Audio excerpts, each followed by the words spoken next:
Another week, another batch of ridiculously silly viral videos because God forbid that we actually don't make a mockery out of the adoption system and the surrogacy system, just the entire systems by going to the worst points of them. Katy Faust, founder and president of Them Before, a good friend of the show. Great to have you, Katy. It's so good to be with you, Tony.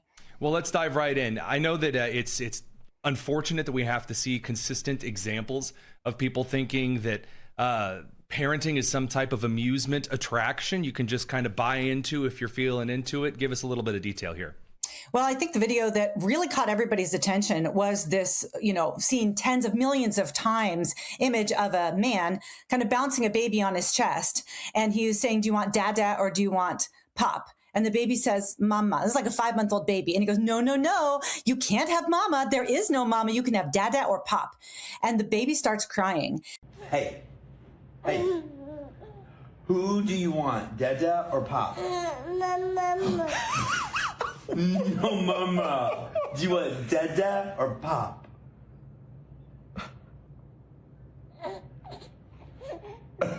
Who do you want, dada or pop?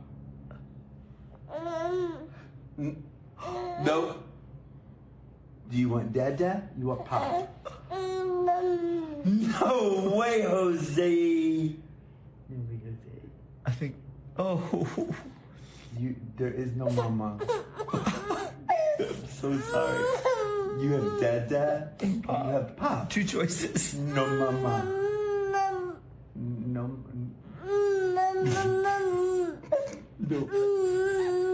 No mama. Dada or pop. No. And I'll tell you, at Them Before Us, my nonprofit, we have been talking about the harm of mother and father loss since we started our nonprofit in 2018. But that video did something that no amount of statistics, no studies, and no fact sheets have ever been able to do. And it was to show that the imposition of maternal or paternal loss harms children, even at the youngest ages. And then that children who are put into these modern families, even they are expected to affirm, validate, and support the adult identity. And I feel like it was the video that sort of broke the spell and allowed a lot of people to say, I don't like this, and I'm not going to support it. There's something that is, I think, that came out of the Doubtfire era where we just decided that marriage was something that needed to be kind of deconstructed and that children could really just have whomever. You could have, dad and then Big Bird, and then it was fine. That was all that you needed. And it is quite insidious. Again, as a former science teacher and recognizing the biological necessities for humankind to have a mother and a father, and when that's not met, and even worse, when it's bastardized and when it's castigated, when it's poured into this, just this disturbing mold, what does everyone jump to? They always jump to, well, would you rather the kid was homeless with no legs or arms, and then they also have 8 diseases? And it's like, wait, why is that the alternative here? Yeah. That's exactly right. Very often, to make their case, they have to appeal to other forms of family brokenness and child loss to say, see, it's not that bad. Would you rather they're beaten every day, like all their entire lives? Like, wait, what homes are you looking at here? Well, that's exactly right. But it does show an actual consistency in the worldview in that they know that it's something broken. They have to compare this functional system, this family structure where the child is missing their mother or father, to something else that's broken.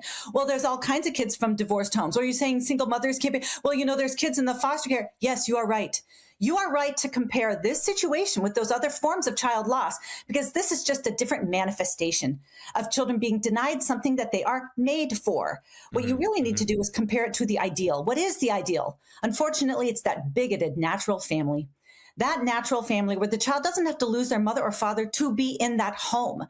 Now, of course, 11 years ago, the Supreme Court said to our entire nation, they mandated a form of family where the child must lose their mother or father to be in it. So you can look at that video and you can say, oh, these selfish men. Or you can say, oh, I don't like the practice of surrogacy. But you did not get that baby standing on the dad's chest crying without Obergefell. You cannot have that without gay marriage. Gay marriage was the ruling in this country that said, this is not just permissible, it's something we're going to promote. one of the things that I look at for kind of the revitalization of culture over the next couple of decades doesn't come entirely from kind of government decisions, because government decisions are important. They're permissive, they're promotional, of course, as you just talked about, but it's this cultural and this individual revival. And I'm seeing a lot of people get upset, justifiably so, at these really disgusting videos. And it's not even something where, you know, if you'll see a video of a car accident or of tornado wreckage, you'll see people want to go back and watch it again because it's kind of almost sickly fascinating. This is not one of those instances. I saw that video and I put the phone down. Didn't want to see anymore. Didn't want to see anything else for the day. There's a different kind of sick to the stomach kind of attitude that comes out of something like this. And I think it's really interesting what you said, that we are seeing more and more people who kind of swore off of politics that are seeing this and going, that's enough. I'm not going to do this anymore. No thanks. I'm out. And so those people that are watching this for the first time and they are sick to their stomach because of a child crying for the mother who is not there and who is being kept from that child on purpose, what are the next steps? And I'm not trying to ask that as a panacea, like, oh, hey, what are the next steps? And then you provide an 8-week program. What do you see just off the top of your head here that people need to start doing to move the ball in the other direction? Well, the good news is, Tony, I got a program for you. There's 3 things that have to happen. If you get justifiably enraged about a child who's been commercially denied their mother and then made to cry because they somehow have not been infused with enough political correctness to validate their father's distorted form of family, there's 3 things we need to do. Number 1, we need to force the law to tell the truth about marriage and family. We need to force the law to state plainly, children come from a man and woman. They need that man and woman. They get their identity from that man and woman. They're most likely to be safe and loved when they're raised by that man and woman, and they developmentally are advantaged when they're raised by a man and a woman. The law needs to tell the truth. Obergefell required that the law lie and say, love makes a family, and any two will do. That's when it comes to the kids, that's not true. Number 2, we need to change public opinion. We need to actually start to talk to our countrymen. We need to present a compelling case about why, if the adults are happy, the kids will be happy, simply doesn't wash when it comes to the actual outcomes of kids.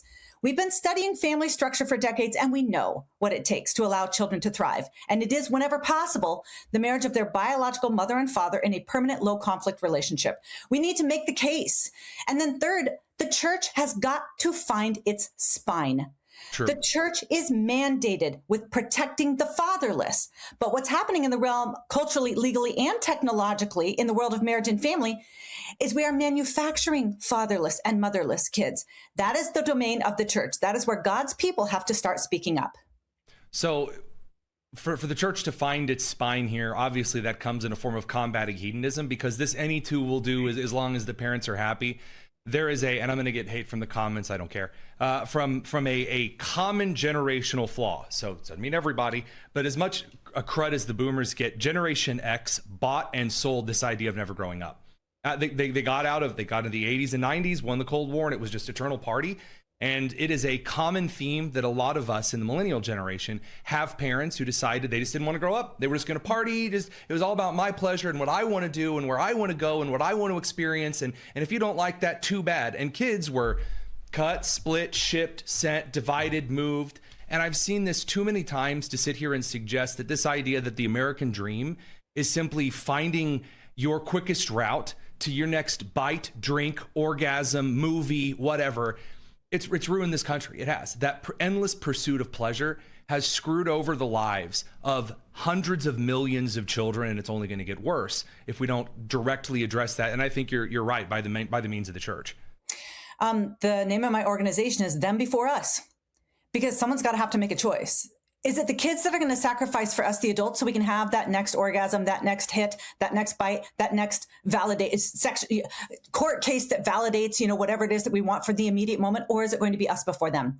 Who is going to do the hard thing? Are the adults going to do hard things for kids?